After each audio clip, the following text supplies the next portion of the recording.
Did I actually stop that, or did I just pause that? That's a good question. Can I just... No, I'm not going to end the meeting. It might be difficult. Okay, so we'll just continue now. And so, as I said, the next task for tonight's session, and I will entertain questions that you might have later on, is actually to have the video, the live presentation by the group of Louise and Emma and Kayla. And so I will stop sharing for now. And is the recording still on? Okay, the recording is still on.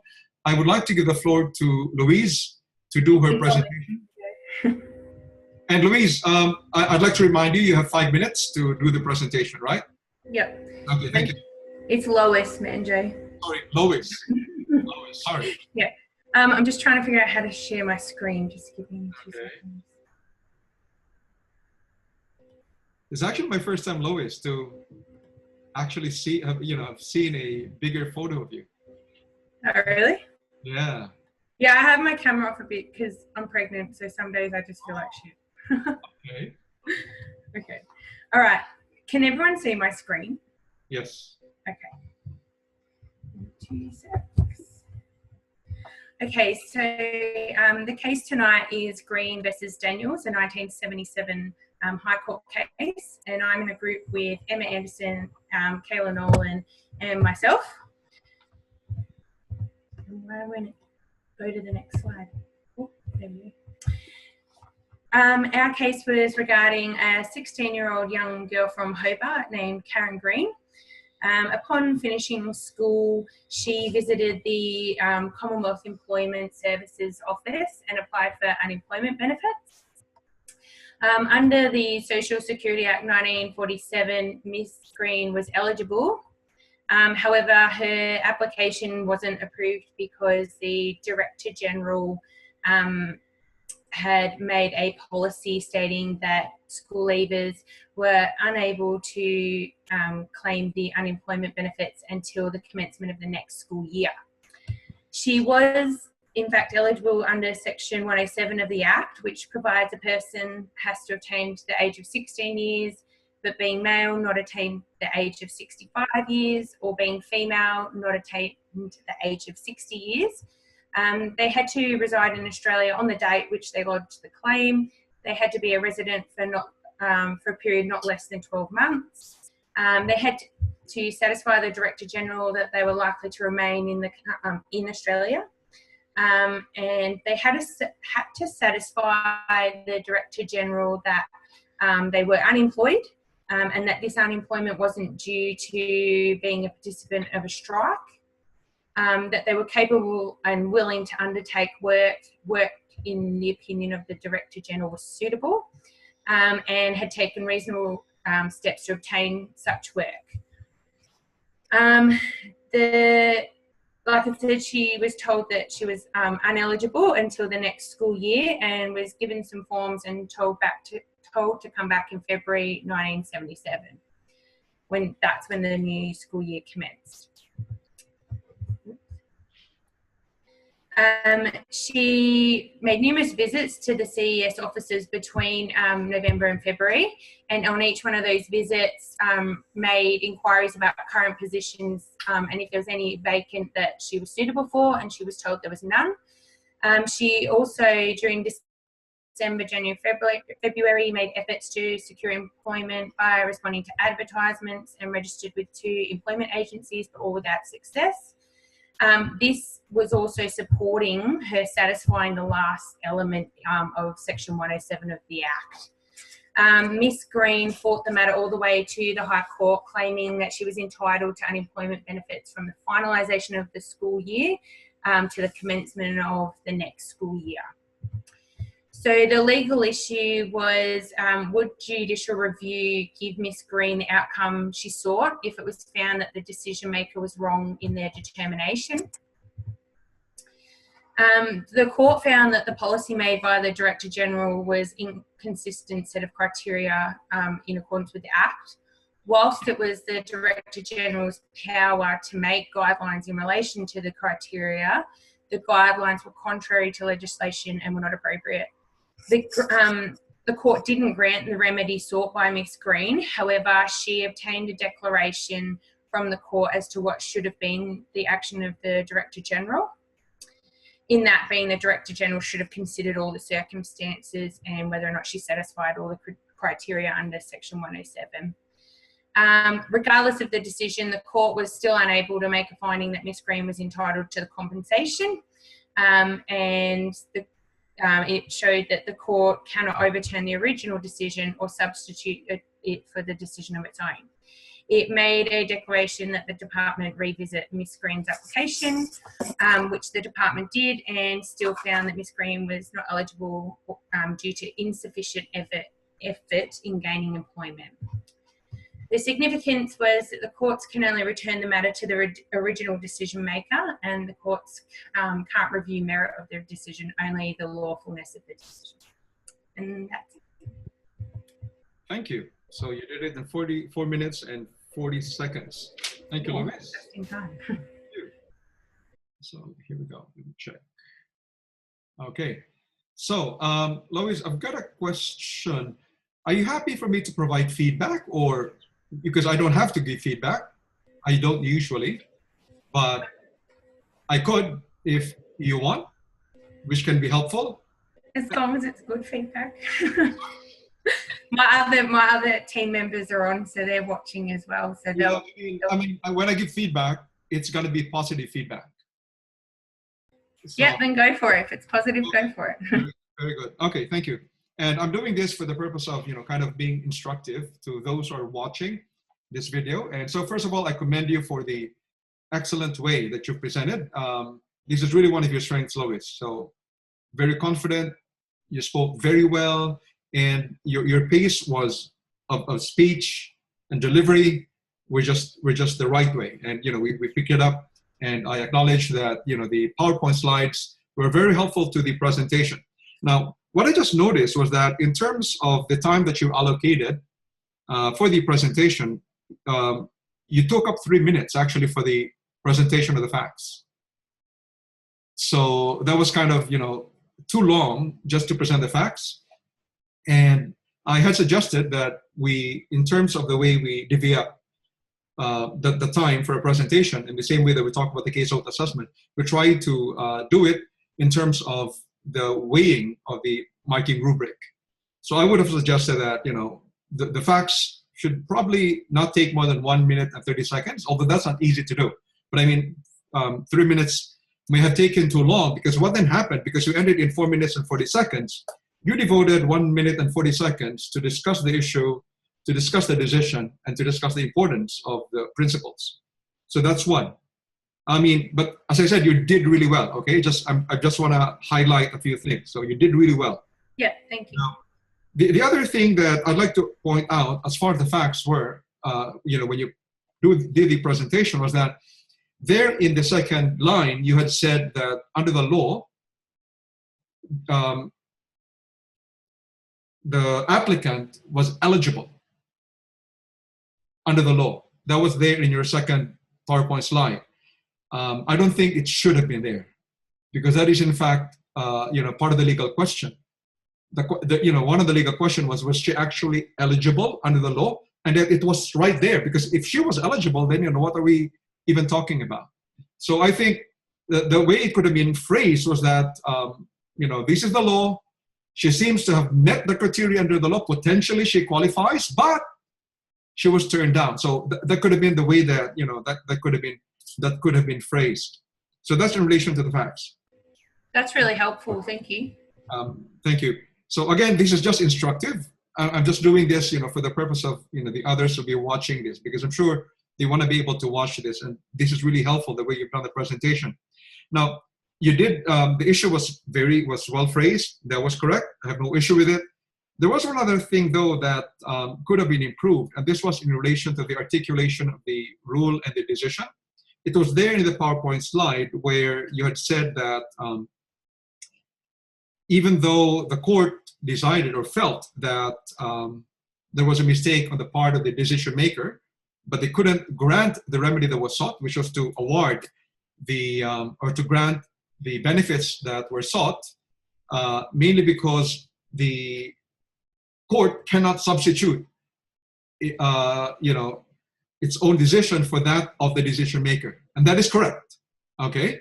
Now, what would have been helpful would have been for you to then explain why the court cannot substitute its own decision for that of the decision maker, which would then go into really a delineation about the distinction between merits review and, for example, judicial review.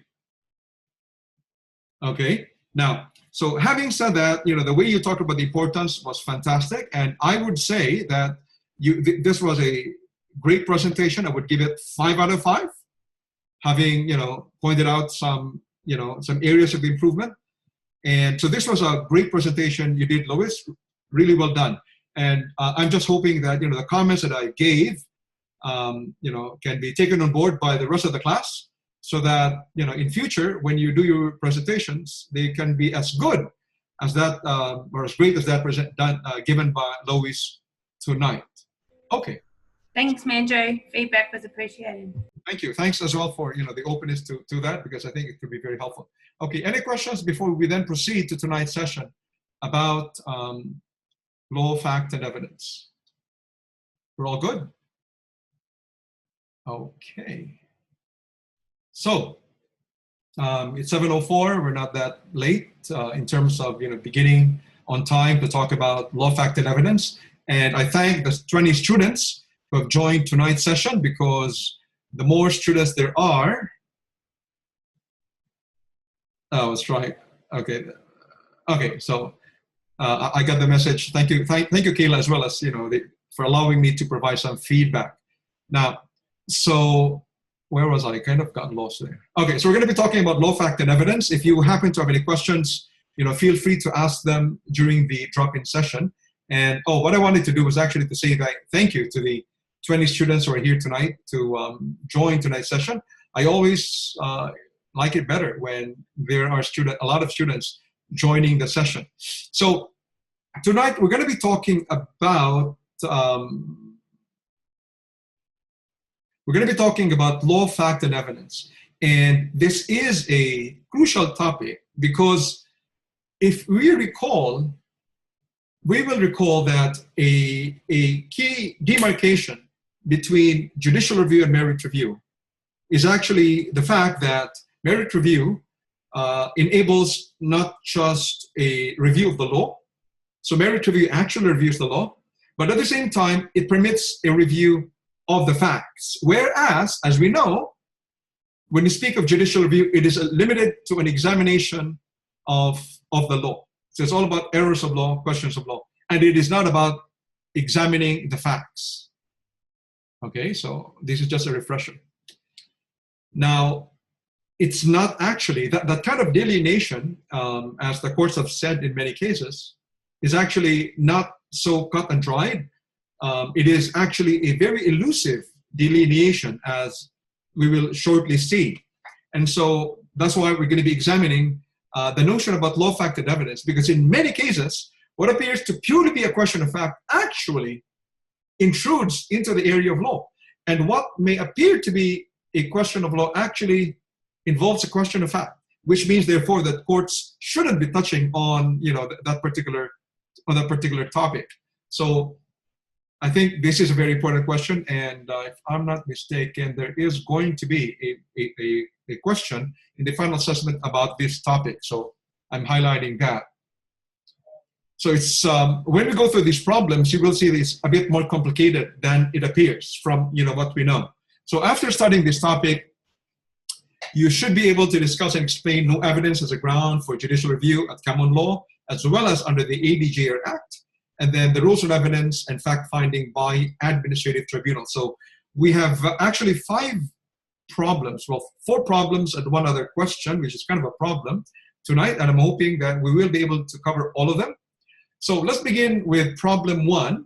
And so can I ask someone to you know, please read this particular question for us? Just to read the question for a start. I'll read it, Manjo. Thank you. Who was that? Pagan. I'll just turn my camera on so you can see me. Okay, thank you. Oh, hold on, I have to get my little window down. Cornelius James, a senior manager of the Department of Social Services, was fired from his job after the DSS investigational panel found him to have committed sexual harassment against Jill Lockworth, his subordinate. The disciplinary proceeding against Mr. James had been based on the Public Sector Ethical Standards Act Commonwealth, which prohibits sexual harassment. In its decision, the DSSIP gave more weight to the lone and uncorroborated statement of Miss Lockworth that on 23rd March she had been groped by Mr. James while she was at his office. Mr. James, on the other hand, presented evidence of his good character and lack of history of any allegations of sexual harassment. 28 witnesses who were just outside the office of Mr. James when the alleged incident of sexual harassment was supposed to have occurred also gave evidence that the incident could not have happened. Mr. James asserts the DSSIP decision is unlawful since it is totally unreasonable, illogical, and contrary to overwhelming evidence, and it is patently based on factual errors. He has come to you as a solicitor for advice. Advise Mr. James on the validity or invalidity of the decision of the DSSIP. Thank you, Pagan. Now, again, as a reminder, we could have spent the time first going through the jurisdictional requirements to determine whether or not judicial review is available. So I will just flag at this point that we will not do that because of the limited time. Is that all right? Or do you want to go through the 5-step process of determining whether the jurisdictional requirements exist? We've done that before, so we're just going to skip that so that we could devote more time then talking about the topic on law, fact, and evidence. Okay, very good. So what do you think? So can I just get some of you to provide an answer in the chat box on whether or not, James, if he were to apply for judicial review, is likely to succeed? So yes, if you think he will succeed, no, if he will not, yes or no. And then if somebody is ready, you may want to take the floor and try to give your answer in behalf of the class. Again, this is an opportunity to practice your presentation skills because, when you become a lawyer, you're going to be doing a lot of oral argumentation before the courts. So, I'm happy to have a go, Manjo. Monique, go ahead, Monique. Yes. Hey, sorry, before you do that, Monique, can I just get the rest of the class to say yes or no? Just for me to get a sense. Just say, oh, so better, will it succeed or not succeed? Okay, so yes, so not succeed or succeed. Just those two. Just for us to get a sense of where we're at.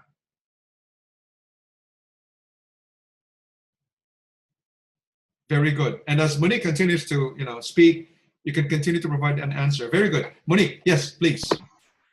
Okay, so I'm going completely against what everyone said in the chat box, and that's okay if I'm wrong. I'm learning about it too. So I would say that he would have grounds for judicial review under the ADJR Act because the decision was made under an enactment, and there is grounds under the no evidence provision, and that's what I'd probably recommend he seek review under.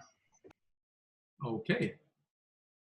Very good. Now, but Monique, the bigger question is, so you could say that there's a ground which could be cited under the ADJR Act, which is a ground that there is no evidence to support the decision.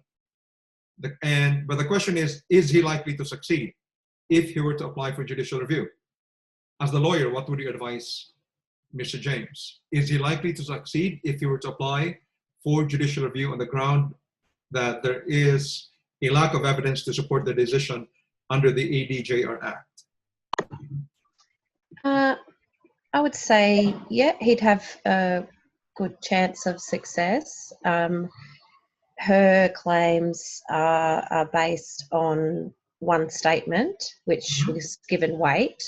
However, it appears from the facts that on his evidence and the witnesses that there would be overwhelming suggestion that perhaps the claims were fictional. Okay, thank you. Very good. I see a lot of answers here which seem to disagree with the answer of Monique.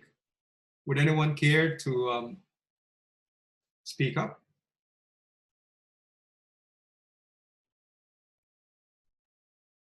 What do you I'll think? give it a go, Manjo. And I will say who's this? Yomi. Yomi. Thank you, Yomi. Go ahead. I will say no because it's matter of fact, not of law. So I will rather, I might be wrong, but suggest to him to seek merit review of the decision rather than judicial review because, it's of a fact and not of the law. Okay. Thank you, Yomi. So I just have a question there, so that at least Yomi has provided a contrary answer. But Yomi made the point that, merits review would be the better alternative.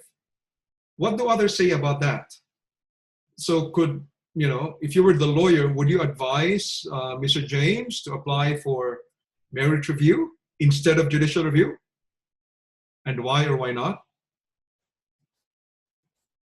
What do the others think? And then we go back to the actual answer to this question. But for the moment, because Yomi raised the point that she would advise, on applying for merit review, what do others say about that?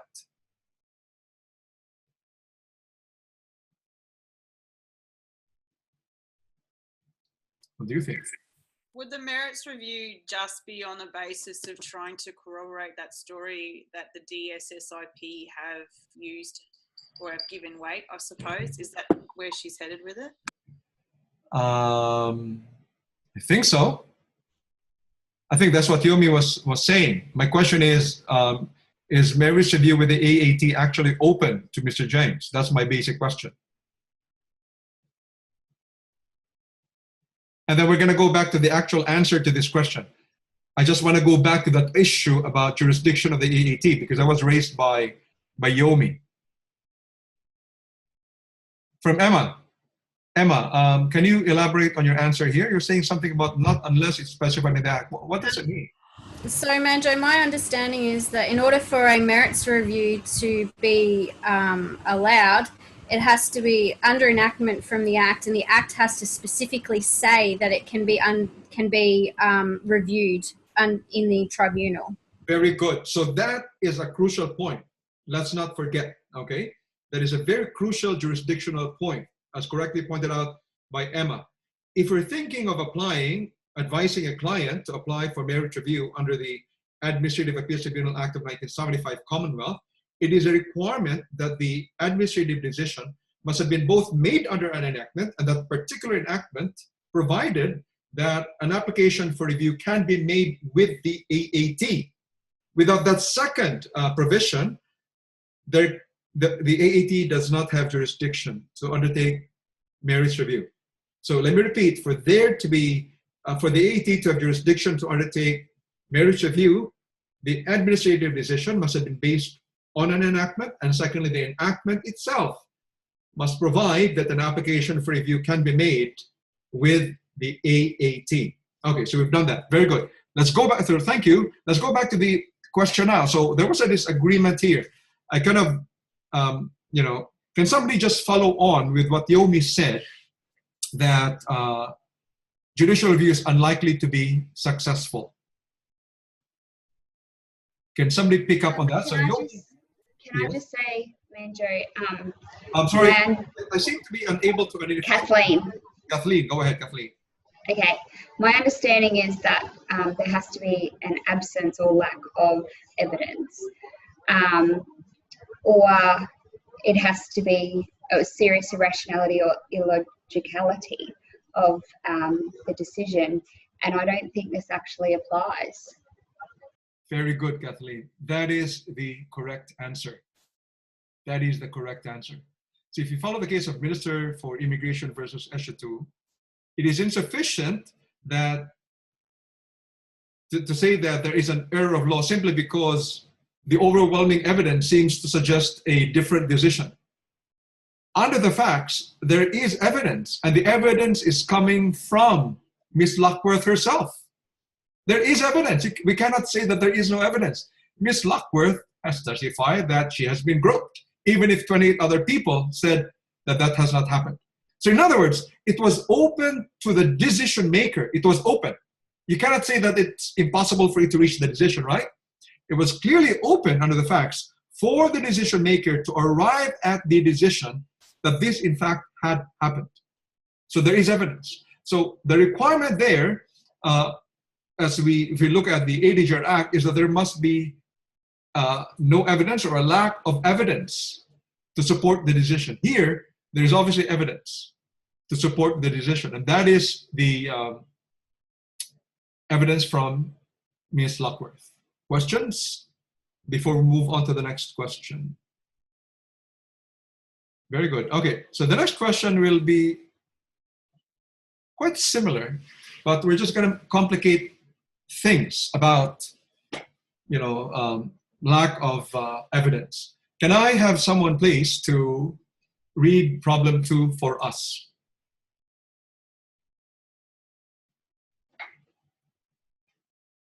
Can I get someone to read problem 2 for us?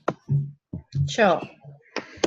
Ashley Groves, an IT specialist of the Australian Security Intelligence Organisation, ASIO, Australia's National Security Agency, was accused of unlawfully copying and downloading into a thumb drive sensitive information from an ASIO computer.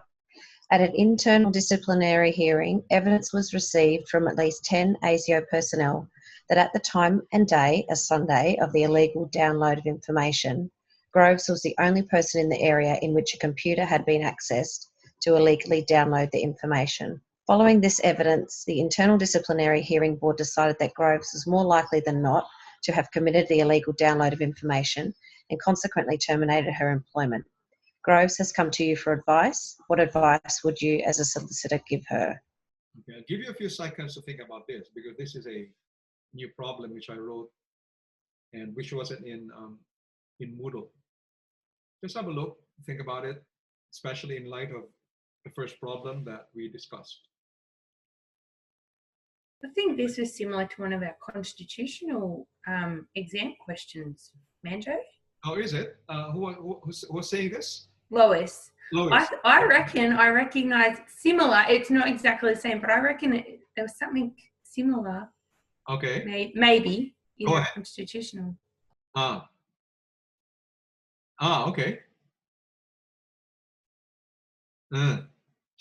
So, if you're the solicitor, would you advise Grove to apply for judicial review? And remember, the idea being that if you suggest an application for judicial review, you're making such a suggestion because of the high likelihood that the application will be successful. Okay, don't just suggest that apply for judicial review. Try to think about it in terms of whether or not the outcomes will be favorable for Grove. That's part of your duty as a lawyer. Okay, so if Groves had come to you for advice, would you advise her to apply for judicial review? On the understanding that if you do, you're saying she's likely to be successful, and if you advise against judicial review, you're saying that her application is unlikely to be unsuccessful. Okay, what do you think? So please state in the chat box whether it's successful or not. Is the application for judicial review likely to be successful or not successful? Simple as that. What do you think? In the chat box, and then let's have a discussion. So I've got 2 answers so far from Kathleen, which is yes. From PIDA, it's no. Can I just get an answer from others? From Gay, unsuccessful. Monique, unsuccessful. Go on. From Peter, successful. No evidence, only hearsay. Go on. How about the others? The more you get involved in the process of thinking about this problem, the more you will retain. I think you will learn rather than just having a passive approach. It's better to have be involved in the active learning process. By thinking. Sorry, Manjo. Yes. I was just going to say in regards to hearsay, it's Gay, by the way. Hello, everybody. I'm just thinking that it does say that you can use hearsay, but it's just not as strong. So the hearsay wouldn't necessarily mean that it's up for judicial review.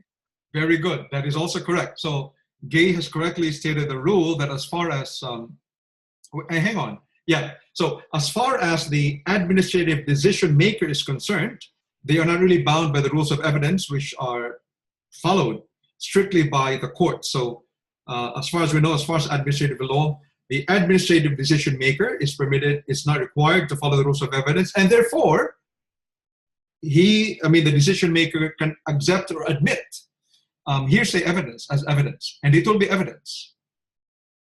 So thank you for pointing that out, Gay. What do the others think? Can somebody take the floor now? Manjo, it's Peter. Yes? I don't think he would succeed in a judicial review because he has had the opportunity of, or she has had the opportunity of a disciplinary hearing, and been able to put her side of the story to the disciplinary hearing, and the decision's been made after that. It's a matter of fact. If merits review is available, that would be a more likely way to go, I would think. Okay. So Peter, I think, has raised the point about natural justice, which was the topic which we covered last time. Can somebody just address that for the moment, and then we go back to this problem here? What do others think about Peter's point that Groves is unlikely to be successful if the ground for judicial review is a breach of the rules of natural justice? Manjo, one of the things that I didn't mention there is Yes. when she's looking at this, it's not a matter of law, it's a matter of fact. So she wouldn't be able to raise the judicial review point on a matter of fact, only on a matter of law. I see. Okay. So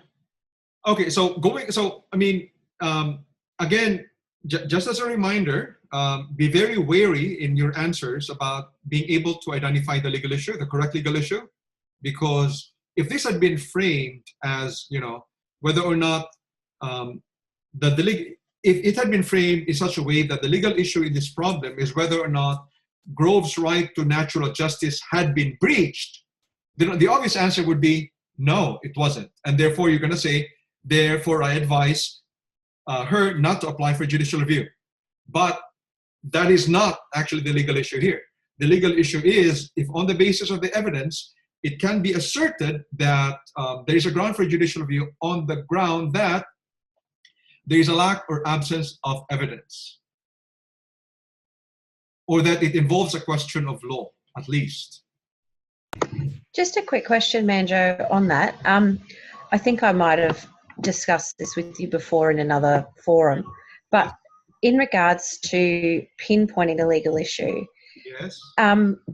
Is there any way, like your question is what advice would you give her? But that I know that we're talking about the topic of law, fact and evidence this week, but in, say, a final paper scenario, will you be making that a little more clear so we know exactly which route to go on? Because like Peter raised, perhaps the question could be about natural justice, and we could address that. Yes. But because the question just says, what advice would you give her? How are we to know? As I said, I know now we're talking about law, fact and evidence, but in a final paper, how would we know that? Very good question. In a final paper, you're going to put yourselves in the shoes of a lawyer. No one's going to be telling you, how to identify the legal issue. So what therefore you need to do is to be able to think about all the possible grounds for judicial review. That's what you need to do. So you're going to say natural justice, no, there could be no breach of natural justice because there was a hearing.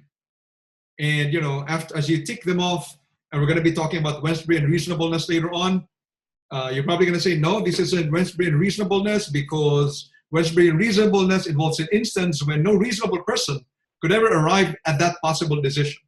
So that eventually probably say, okay, if I were a lawyer, I would probably suggest that one ground for judicial review would be that there is a lack of evidence to support the decision. Okay, how about in a scenario where nothing applies and where, say, like with Ashley, I would recommend that she don't seek judicial review because I think it would be unsuccessful. If I'm ticking off all the different options and all the subjects, how do I know which one to go in depth to so that you're getting the answer, I guess, that you want? If they're all going to be a no in some circumstances, which can be the case, how do we know which one to elaborate on? Well, at the end of the day, again, putting yourself in the shoes of a lawyer, you're probably going to be focusing on what to you are the possible grounds, and you probably identify, if you think that an application for judicial review is going to be successful, you're probably going to be focusing on 2, 3, or 4 potential legal grounds for judicial review. Now, in this case, even if you were not talking about law, fact, and evidence, even if you were not talking about that topic, I think looking at the facts, the crucial issue is, evidence. Is there evidence to support the decision? I think the facts are clear about that. Wouldn't you agree? Even if the topic hadn't been on law, fact, and evidence, it would be apparent that if you were the lawyer, you would think, is there enough evidence to support the decision? And assuming that there's a claim that there is evidence, can it be said that that evidence raises a legal question, so much so that it could be argued that there is no evidence to support the decision? So my point was to make this complicated because this principle is quite complicated. So can I go to the answer now? Yeah, sorry. Thanks for answering those questions I had. No. I wasn't addressing you in particular, Monique. I was actually asking if anyone else would like to take a stab at providing an answer. Manjo, can I just ask, is this the same as that Australian Broadcasting case where there was not enough evidence to sustain the actual decision? No, it's totally different. You're talking about Australian Broadcasting Tribunal versus Bond? Yes. No, because Australian Broadcasting Tribunal versus Bond was different because what the court there essentially talked about was that there was a kind of a 2-stage process in the decision making. So that on the one hand, there was a preliminary decision where there was a kind of a finding of unfitness of Mr. Bond, but that wasn't really the critical fact as to whether or not it meant that the companies owned by Mr. Bond were necessarily therefore unfit to have a license. So in that particular case of Australian Broadcasting Tribunal versus Bond, the High Court had said that for there to be an application for judicial review, the administrative decision must be one that is final. It must be operative and substantive. So this is kind of a different case. So in terms of the answer, I would advise Groves actually to apply for judicial review on the ground that there is no evidence to support the decision, which involves a question of law. There is no evidence. Why do you think is that so? Manjo, Why do you think it's so? Sorry. I look at it, and I don't know if this is silly to say or not because I've worked all day, but assuming that if we're giving her advice, I would pull apart the fact where it says she was the only person in the area. Yeah. I would be like, well, first of all, define area. How can you know? Like I would base the whole thing on the fact that it's not enough. That's how I would word it. But then again, I'm looking at it from the point that I read it. I'm like, well, it seems to me like she's a defendant. And if you're a defense lawyer, you would just put as many holes as you wanted in the other side. And I just pin it all on the area thing. Okay. That's one way of doing it. But that would be the proper, that's one way of doing it. But that's not the reason why I would suggest, and I would suggest an application for judicial review. Sorry, Manjo, it's Kathleen. Can I ask one more question? Go ahead. Just in what you've just said about not being enough evidence to support the finding or the decision. Yes. So would we then, in what you said before about the Australian Broadcasting Tribunal v. Bond not being the right case, would we then not support it with what was stated in that case where the absence of evidence to sustain a finding or inference of fact gives rise to an error of law? Okay. Would we have to find something else to Sorry, support? I think you said something right there. I'm having problems hearing you. Can you just repeat that portion there about the inference? Okay, so the quote from the Australian Broadcasting Tribunal in Bond is, absence of evidence to sustain a finding or inference of fact gives rise to an error of law. So my question was, do we not use that case to support? I see. It's actually a related point. You're right. So you're in the correct direction there. The more apt case is actually Rawson Finances Proprietary Limited versus Commissioner of Taxation. Okay, but that's a similar point. But the more apt case is actually Rawson Finances Proprietary Limited versus Commissioner of Taxation. So what we're going to do for now is let's look at the evidence, okay, the so-called evidence. What exactly is the evidence here? There is no question that Groves was there at the time and day. But what they've done is actually to make a conjecture, a guess, that because she was there, she seems to have been the only person during that day and time. Therefore, she must have done the illegal download. Isn't that a guess? Isn't that a conjecture? I mean, when you think about it, a thumb drive could have been inserted there the day before by somebody and somebody could have taken it out.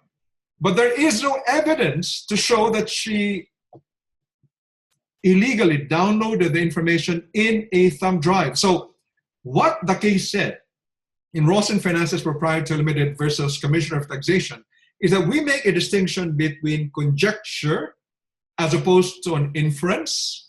We make a distinction between what is known as factum probandum versus factum probantia. So what's the difference there? So when you speak of a conjecture is just plain guesswork. You're just making a guess, a stab in the dark that, you know, because of these facts, then most likely, based on a guess, this is likely to have happened. Now the case is clear that a conjecture is not evidence. It is not enough to support a decision that is based on evidence, and that relieves a question of law, and that will mean that there is no evidence to support a decision.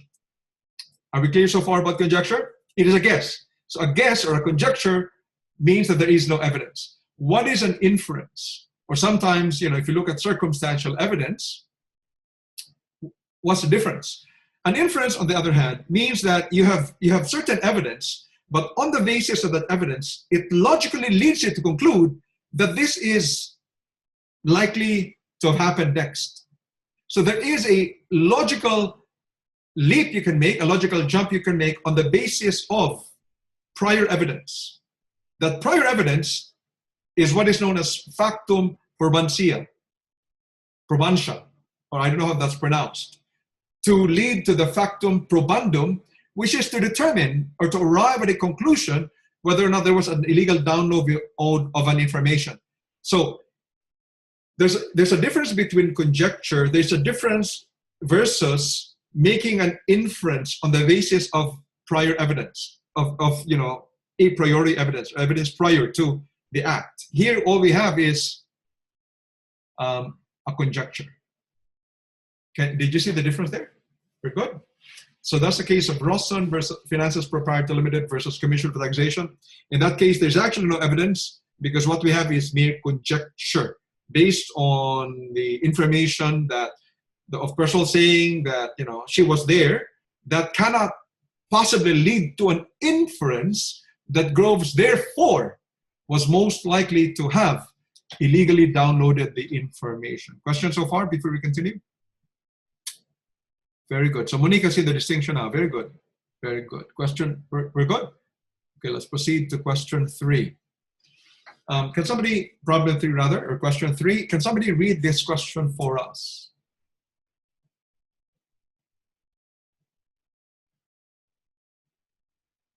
I'll do it, Manjo. Thank you, Peter. In Australian Broadcasting Tribunal versus Bond, 1990, 170 CLR 321, Chief Justice Mason said that Section 5(3)(b) of the ADJR Act was directed to proof of the non-existence of a fact critical to the making of a decision. In Curragh, Queensland Mining Limited versus Daniels, 1992, 34 FCR 21, Chief Justice Black said a decision may be flawed, whatever the relative importance of the fact. He said, if a decision is in truth based in the sense I have described on a particular fact for which there is no evidence and the fact does not exist, the decision is flawed, whatever the relative importance of the fact. Was the decision of the full federal court in Curragh Mining Limited, Curragh Queensland Mining Limited versus Daniels, inconsistent with the statement of Chief Justice Mason of the High Court of Australia, High Court in Australian Broadcasting Tribunal versus Bond? Thank you, Peter. So I'd like to just flag your attention that in relation to the ground under the ADJR Act, particularly section, where's the noise? Section 5(1)H, where there was no evidence or other material to justify the making of a decision as a ground for judicial review, that particular provision is actually qualified by section 5(3)A or section 5(3)B. And that's the reason why. So when you read section 5(1)H about there being no evidence or other material to justify the making of that decision, that particular provision is qualified by section 3(A) or (B) of the ADJR Act.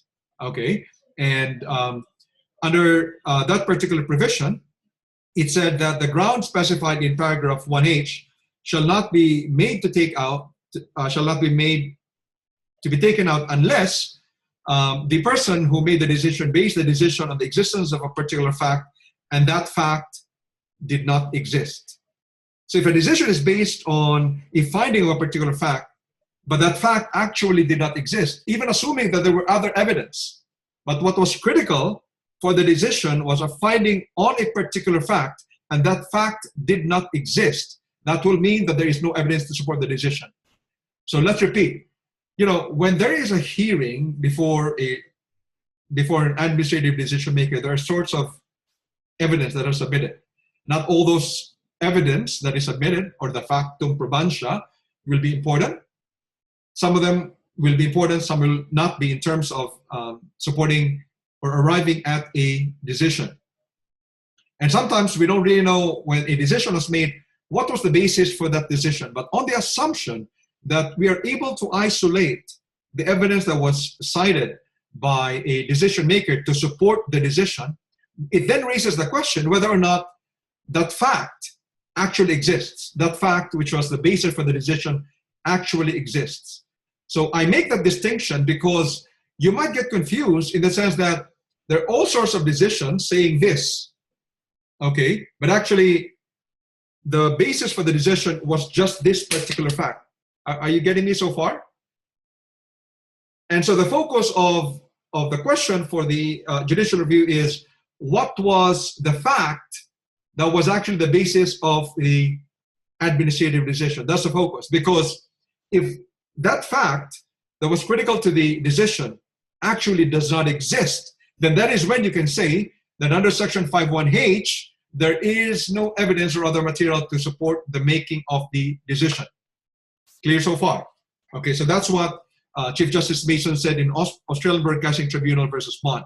And yet, in Curragh Queensland Mining Limited versus Daniel, Chief Justice Black was saying that, you know, in a decision, the decision would be flawed even if that fact is actually unimportant.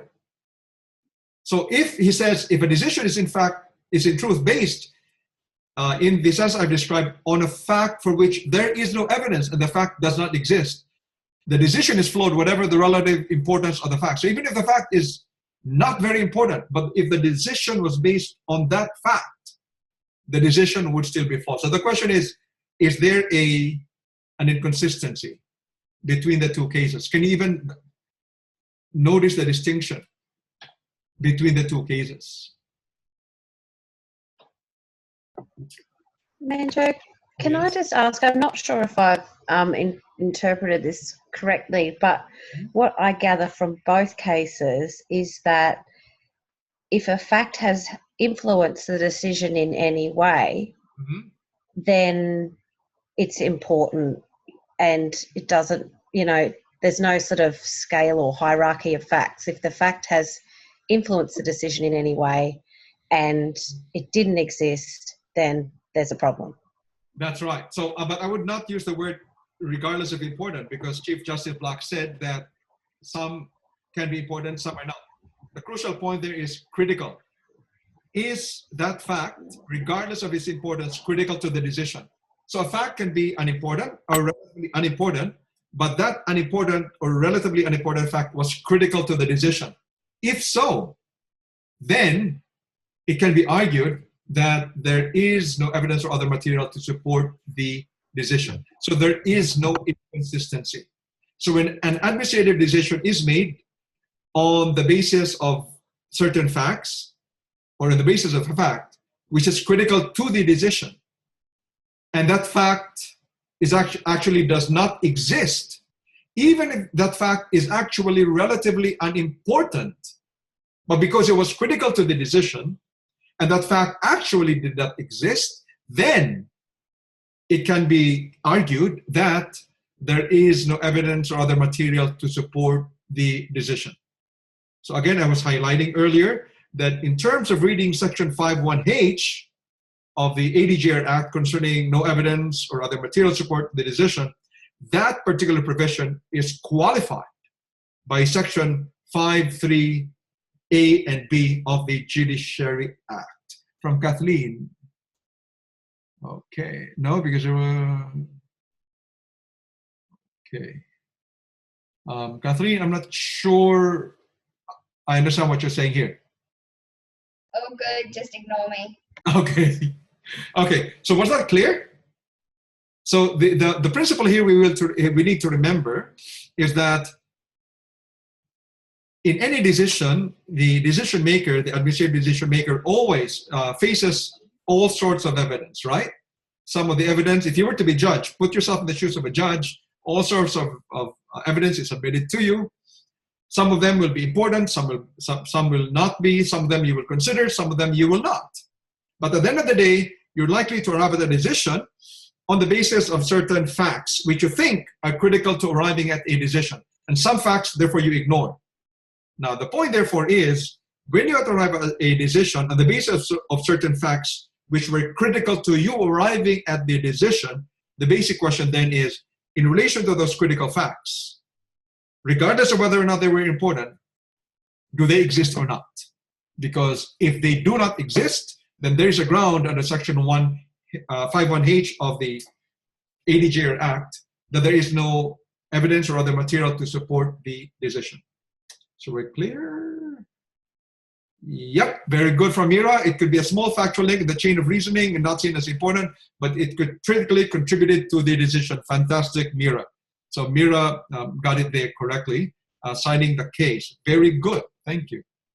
Can we move on to problem 4? I've got 2 more questions, 2 more problems, just for us to complicate, just get into the nitty-gritty of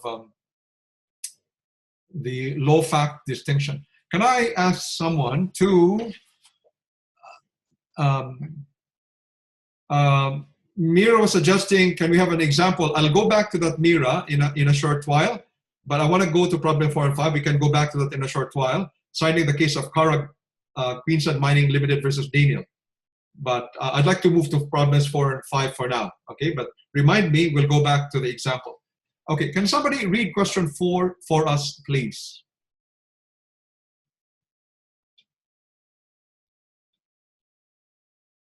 Can somebody read question 4? Yeah, happy to, Manjo. Thank you, Peter. Go ahead, please. Manfred Brown, a top executive of a Did I lose Peter? Peter, I can't hear anything. Is it me or?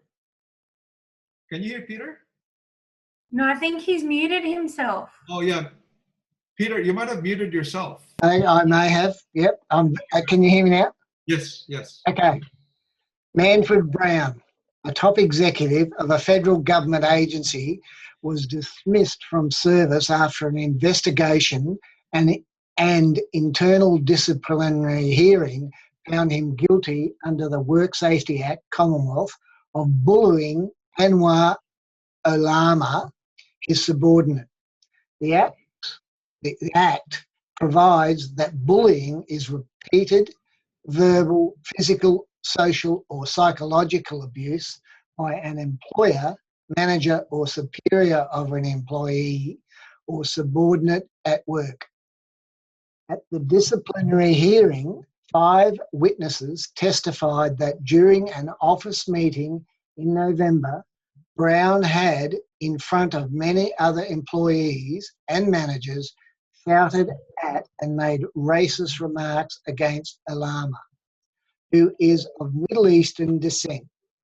2 witnesses testified that they witnessed Brown shouted at Olama for over 5 minutes but did not hear any racist remarks. Brown has come to you as a solicitor for legal advice. What advice would you give him? Thank you, Peter. So in this case, there seems to be evidence that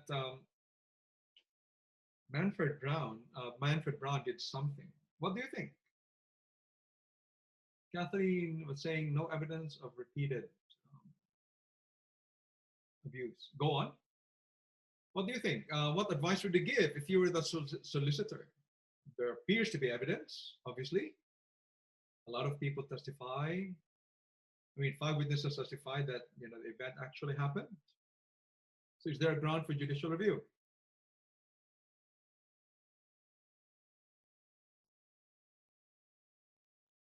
I think we can agree that there were witnesses who testified that this incident happened, right? But it was only one incident, wasn't it? Aha, very good. So what's the point there? Go on. That the Act says that bullying is repeated, verbal, physical, social, or whatever. Very good. Therefore, who was saying that? Kathleen. Kathleen. Go on, Kathleen. So can you just continue, Kathleen, with your answer? I don't know what else to say, just that there's no evidence that it's repeated. So it's one of those no evidence ones. Very good. Okay, so if I were the lawyer following, Kathleen's observation there, I would advise Manfred Brown to apply for judicial review on the ground that there is an error of law here. There is an error of law. Okay, there is an error of law because if you look at the Act defines bullying as repeated verbal, physical, social, or psychological abuse. This is just a one-off event. Therefore, it can't be repeated. So while it is true that there is evidence of perhaps what you might consider to be abuse, the abuse cannot possibly be repeated abuse. Correct so far? So in that case, therefore, there is a problem with what is known as a jurisdictional fact. So for the law to kick in, a jurisdictional fact must be established, and that jurisdictional fact is whether bullying, as defined under the Act, exists. But there is no way for any decision maker to possibly be able to arrive at a conclusion that bullying under the Act has occurred because there is no repeated abuse that could have taken place. So, following the case of Timber Protection Coalition, as well as plaintiff M70 2011 versus Minister for Immigration, Corporation of the City of Enfield versus Development Assessment Commission, I would advise Brown as a solicitor that I would apply for judicial review on the ground that a key jurisdictional fact, that is, of a repeated abuse, cannot be established. And therefore, it is not possible legally for the administrative decision maker to ever make a finding of bullying under the Act. We're good? Questions? We're good? Okay, thank you. Very good. So final question. Almost similar facts. Can I just ask someone to read the question for us?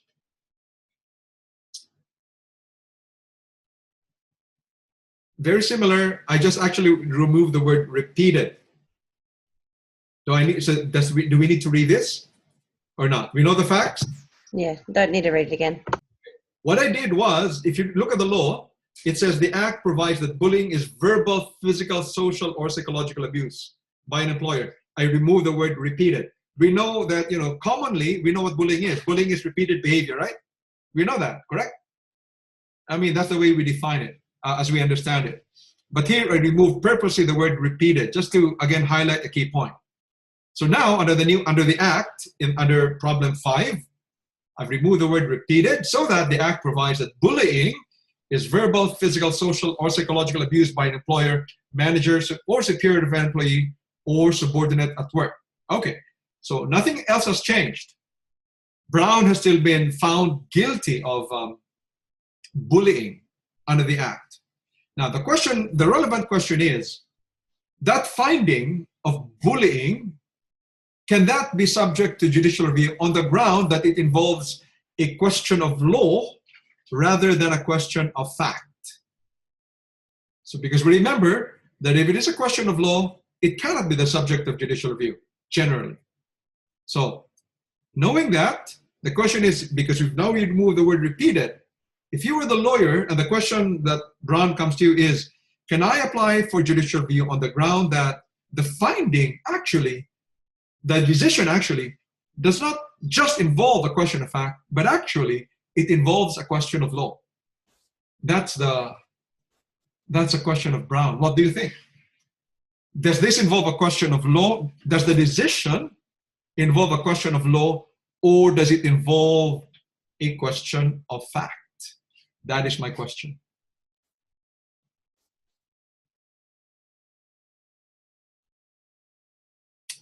Can I get some answers? I said fact. Go ahead. Because, it appears that they've made a decision on the basis of the criteria of the Act, but he is alleging that it didn't happen, which therefore is factual rather than whether or not the law was, applied correctly. Okay. I've gotten answers from Monique and Simon and from Peter. What do the others think? Question of fact, question of law? I still don't think that he should, I don't think that he should apply for judicial review is what I'm getting at as well. Thank you, Monique. Any contrary views? Let me provide a warning in case you're kind of overwhelmed by the complexity of this topic. I will make the question simpler, I think, in the final assessment. Would that be better? Or you'd rather I make it complicated so that it's more enjoyable and fun? Oh, simpler, please, please. So I'll make it simpler, not because I underestimate you, because I know, you're all smart students, so even if the problems are really complicated, you'll figure it out. But given the fact that you're only given 24 hours, I'll make it a bit simpler. I will not get into very complicated problems, if that's all right. Okay. I mean, I know it would have been enjoyable and fun to really grapple with a complex problem, but you may hate me because you say there's only 24 hours. Okay, so we'll make it simpler. So, but what we're doing now is to just look into the finer points of the topic, just for us to have a better understanding. But I can give you the assurance that, and hopefully I'll remind myself that when I give the problem questions in the final assessment, they'll be simpler. Okay. Any contrary answer? Any dissenting opinion to the opinion offered by Monique? From Emma. Fun for me to mark. Yeah. Okay, what do the others think? Any contrary opinion? So that's it? That's the answer. So we're good? We're good? Actually, the answer is wrong. If I were the lawyer, I would apply for judicial review on the ground that whether or not there was bullying and whether or not his behavior constituted abuse are actually questions of law. Let me repeat, okay? I would advise Brown to apply for judicial review on the ground that whether or not there was bullying and whether his behavior constituted abuse are actually questions of law, and we should open to the court. And the cases you should be looking at would be Collector of Customs versus Agra Gewürz, as well as Collector of Customs versus Pozzolanic Enterprises Proprietary Limited. So what the court essentially did in these two cases was that if in the legislation it uses a word, the word could be abuse, the word could be business, whatever, it could be a car.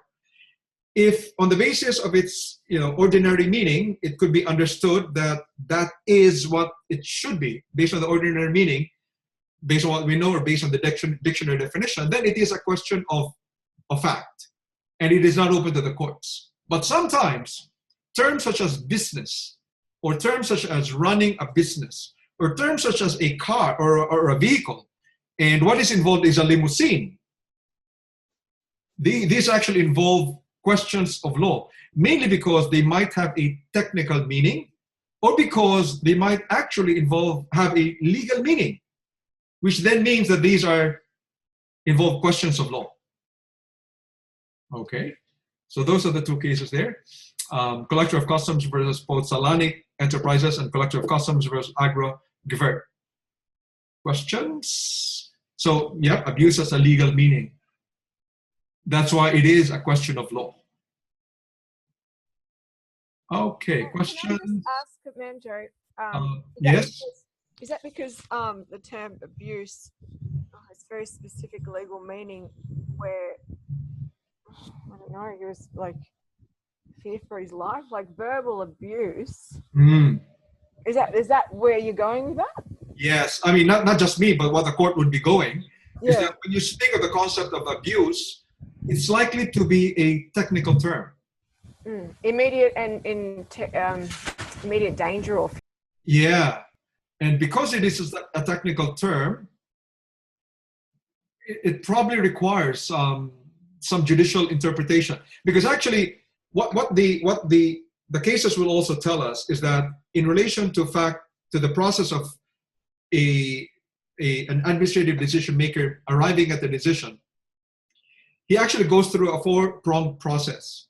I think in AGFA mentioned only three, but it's actually a four-pronged process. One is fact-finding. He tries to look at the facts. And then there's that aspect of the decision maker actually trying to determine what the law is. Okay, so that's law finding. But there's that element of construing the law before he arrives at the decision. So in other words, the decision maker has to construe and interpret the law. Now, that function of trying to construe and interpret the law actually involves a legal question. And when, therefore, the administrative decision is strongly founded on the construal or the interpretation of a law, that leads to a legal question. Okay. Questions, comments? Now, do I go back? Any questions before I try to go back to the point raised by Mira about an example concerning, what was the question there? Example concerning a non-important fact that was critical to the decision. Any other questions before I go back to that? Or are you happy to end tonight's session because it's 8:01? Other questions you might have, because we've covered the 5 problems, and I think we'll end there because it's 8 o'clock. Any questions or problems? We're good. Now, would you like me to give an example? Excuse me, Manjo, sorry. Yes. Which of the question is related to the quiz? Which of the 5 that we just did that is comparison with the one for this week quiz? Okay. I wonder if I'm treading on dangerous ground if I actually told you which one it is. I have difficulty addressing that, Naomi, because I might be giving the answer away. But I think on the if you review what we heard tonight, you should quickly arrive at an answer for the quiz. Because I think the quiz was quite simple. I don't have issues with that, but I noticed from a week gone by, you've always said, "Oh, this question is critical to whatever." For those that are not here, so and I could see there are posts on Facebook asking if you could post which one it is. So yes, that's my reason. It's probably problem 1 in that case. So the discussion we had in problem 1 is likely to be the one that elucidates and is more related to the current quiz, the one in problem 1. Not problem 2, I think. Can't remember now. No, not problem 2. It's problem 1. So if you remember the discussion in problem 1, and I think the principles here are quite simple, and I'm gonna upload the answer tomorrow or tonight, you'll get a sense of what the answer should be for the quiz. Okay. Yes, I will post the extra problem questions in the PowerPoints tomorrow, or maybe tonight, maybe tomorrow. So are we happy to end, or do you want me to go back to problem 4 about an example of a fact that is unimportant but critical to the decision? What do you think? There are still 18 of you. Okay, so for the others, if you want to go, you're free to go. Sorry, Manjo, it's Emma. Yes. Can I just ask a quick question regarding the quizzes? Go ahead, yes. Is it possible to have the answers to quiz 1, 3, and 5 popped on Moodle? Yes. Unless they're there and I've missed them, I apologise, but I couldn't find them. Yep, it's possible. I haven't actually posted the answers. It's possible. I'll do that over the weekend. I'll come up with the answers. Thank you. So, are there other questions, perhaps, about the case notes assessment? Any questions? Anything else about the topic, previous topics? And then I'll give the example. So we're good. For those who want to go, you can go. Thank you.